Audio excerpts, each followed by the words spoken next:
नमस्कार दोस्तों। अमेरिकी खुफिया एजेंसियों ने 2024 के लिए वार्षिक खतरा आकलन रिपोर्ट जारी की गई है। इसमें बाइडेन प्रशासन से यानी कि जो अमेरिका के राष्ट्रपति हैं उनको चेतावनी दी गई है कि किस प्रकार से ईरान, रूस और चीन जो बाइडेन प्रशासन है इसको चैलेंज कर रहे हैं, किस प्रकार से जो वैश्विक व्यवस्था है उसको प्रभावित करेंगे और जो अमेरिका का डोमिनेंस है पूरे विश्व में इसको डाइल्यूट करेंगे, इसको हल्के करने की कोशिश करेंगे। और इस रिपोर्ट में यह भी बताया गया है कि चाइना भारत के लिए किस प्रकार से थ्रेट यानी खतरा है और पाकिस्तान तक रिलेशन के बारे में बताया गया है। तो आइए इस रिपोर्ट के बारे में डिटेल से समझते हैं। इसे एनुअल रूप से थ्रेट असेसमेंट रिपोर्ट यूएस की जो इंटेलिजेंस है उसके कम्युनिटी के द्वारा इसे जारी किया जाता है। तो किस प्रकार से वैश्विक व्यवस्था के लिए खतरा है इसके बारे में जानेंगे। जो खुफिया एजेंसी है अमेरिका को चेतावनी दी है, खासकर जो बाइडेन प्रशासन जो अमेरिका के राष्ट्रपति है उन्होंने बताया कि 2024 के लिए किस प्रकार से जो रूस है, ईरान है और चीन है किस प्रकार से इसे खतरा होगा। तो आइए मैप की सहायता से समझते हैं किस प्रकार से खतरा बताया गया है। ये देखिए यहाँ पर है रसिया और यूक्रेन के बीच में वार चल रहा है। यूक्रेन और रसिया के बीच में वार चल रहा है। तो यूक्रेन को इनडायरेक्ट रूप से अमेरिका सपोर्ट कर रहा है। जो रूस है इसको सपोर्ट करने वाला चाइना है। चाइना रूस को सपोर्ट कर रहा है। चाहे चाइना सामान हो, अभी 2022 में जो सैन्य सामान है निर्यात के मामले में चाइना का बढ़ा है, क्योंकि ये निर्यात कर रहा है रसिया का आर्थिक रूप से और सैन्य रूप से दोनों रूप से मदद कर रहा है चाइना। तो इस प्रकार से चाइना जो है संघर्षशील है और अपने डोमिनेंस को स्थापित कर रहा है। तो कहीं ना कहीं जो अमेरिका जो यूक्रेन है इसका सपोर्ट कर रहा है, इसकी सहायता कर रहा है, चाहे सैन्य मदद हो, आर्थिक मदद हो। लेकिन जो भी एरिया इसका यूक्रेन का चला गया है यानी कि रसिया के कब्जे में आ गया है, अभी उसे वापस पाने में कामयाब नहीं हुआ है।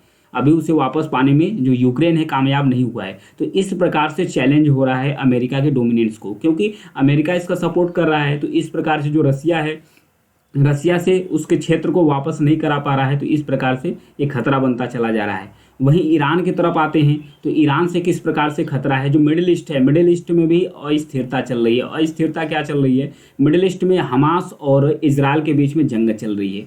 तो हमास का सपोर्ट कर रहा है ईरान और हमास अटैक किया है इजराइल पर। इजराइल का सपोर्ट कर रहा है अमेरिका। तो अभी यहाँ तो अस्थिरता बनी हुई है। फिर उसके बाद यहाँ पर जो रेड सी है यानी कि जो लाल सागर से जितने भी शिप गुजरते हैं कहाँ से गुजरते हैं, रेड सी से, चाहे यूके का हो चाहे अमेरिका का हो, इन सब पर अटैक किया जा रहा है हैती रिबल्स के द्वारा। जो हौती विद्रोही हैं उनके द्वारा अटैक किया जाता है। हौती विद्रोही यमन में रहते हैं, जो एक शिया मुस्लिमों का गुट है जिसका सपोर्ट ईरान के द्वारा किया जाता है। तो ये जो मिलिशिया ग्रुप है ये अटैक कर रही हैं। जो शिप जा रही है, चाहे यूएस की शिप हो, इजराइल की शिप हो, यूनाइटेड किंगडम की शिप हो, हालांकि जो फ्रांस, यूके और फिर उसके बाद अमेरिका, तीनों का जो सैन्य गुट है इनका जवाब दे रही, फिर भी जो अमेरिका डोमिनेंस है इसको चैलेंज कर रहे हैं यहाँ पर चैलेंज इसको करना पड़ रहा है। फिर उधर चाइना ग्रो कर रहा है तेजी से। तो चाइना से भी, तो मतलब ये 2-3 देश मिलकर, उधर नॉर्थ कोरिया है जो बार बार मिसाइलों का परीक्षण करता रहता है, बार बार अमेरिका को धमकी देता रहता है।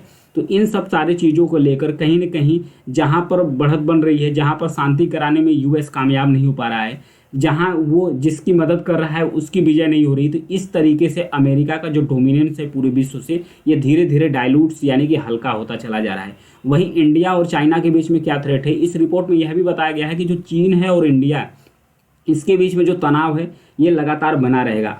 जो पाकिस्तान है और इंडिया और पाकिस्तान के बीच में जो रिश्ते हैं थोड़ा नॉर्मल रहेंगे, क्योंकि दोनों देश एक दूसरे पर अटैक को लेकर स्थिर है, अभी स्थिरता बनी हुई है। लेकिन चाइना और इंडिया के बीच जो बॉर्डर है इस पर तनाव बने हुए हैं। दोनों देशों ने अपने सैनिकों को बॉर्डर पर अधिक मात्रा में तैनात करना शुरू कर दिए हैं। तो ये चिंता का विषय रहेगा भारत और चाइना दोनों के लिए। खतरा लगातार बरकरार रहेगा। वहीं जो मिडिल ईस्ट में एक और तनाव चल रहा है, आर्मेनिया और अजरबैजान के बीच में चल रहा है नागोर्नो काराबक्स को लेकर। तो जो नागोर्नो काराबक्स एरिया है तो यहाँ पर इस समय कब्जा हो गया है अजरबैजान का। जब अजरबैजान का इस पर कब्जा हो गया है तो फिर अभी तो इस समय स्थिरता यहाँ पर बनी हुई है, क्योंकि इस समय अजरबैजान का कब्जा है। लेकिन अभी जो चाइना है और फिर उसके बाद यूएस है और चाइना है, रूस है और फिर ईरान है, ये तीनों लगातार अमेरिका के डोमिनेंस को खतरा पहुंचा रही है। अभी अमेरिका में चुनाव होने वाला है यूएसए में। तो इस चुनाव के दौरान ये उम्मीद बताई जा रही है कि जो अमेरिका में चुनाव होगा, इस चुनाव में जो चीन है चीन इसमें हस्तक्षेप कर सकता है, मतलब इंटरफेयर कर सकता है अमेरिका के चुनाव में, ताकि जो इसका चुनाव है इसको अस्थिर किया जाए। तो ये खतरनाक मतलब ये खतरा बताया गया है। चाइना किस प्रकार से जो अमेरिका है उसको डोमिनेंस को चुनौती दे रहा है। एक तरफ रसिया तो दे ही रहा है, ईरान भी अपना जो मिलिशिया ग्रुप है उसको लेकर तत्पर हुआ है। तो इसमें चेतावनी दी गई है जो बाइडेन प्रशासन से, यानी अमेरिका के जो वर्तमान राष्ट्रपति हैं जो बाइडेन, उन्हें बताया गया है कि आप सतर्क हो जाओ, सावधान रहो। कहीं न कहीं पूरे विश्व समाज से, विश्व सोसाइटी से जो अमेरिका का पावर है, जो सुपरमेसी है, वो धीरे धीरे डाइल्यूट होती चली जा रही है। ये यूएस की खुफिया इंटेलिजेंस रिपोर्ट है। Thank you.